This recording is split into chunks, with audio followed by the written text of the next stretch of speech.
பார்க்கணும்.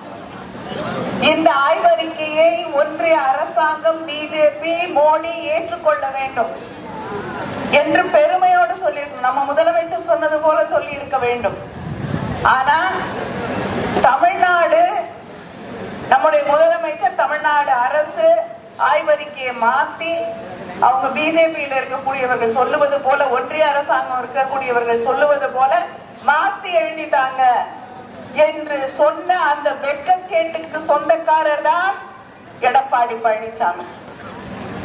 அவர் நினைக்கிறார் இந்த தேர்தல்ல அவங்க சொல்றதபடி எல்லாம் கேட்டு தேர்தலை நடத்தினா ஏதோ பதவிக்கு கொண்டு வந்து உட்கார வச்சிருவாங்கன்னு.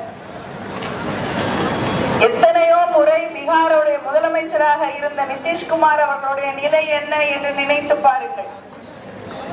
இன்னைக்கு ராஜ்யசபால முதலமைச்சராக இருக்க வேண்டியவரை ராஜ்யசபால உறுப்பினராக கொண்டு வந்து வச்சிருக்காங்க.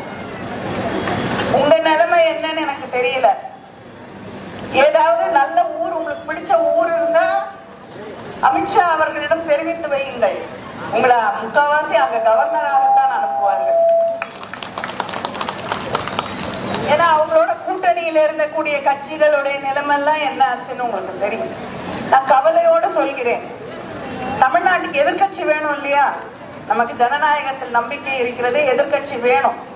அந்த எதிர்கட்சியாக நீங்கள் இருக்க வேண்டும், எதிர்கட்சியாகவாவது நீங்கள் இருக்க வேண்டும் என்ற அந்த அக்கறையோடு, கரிசனத்தோடு சொல்கிறேன். தயவு செய்து பத்திரமா பார்த்து இருப்பீங்க.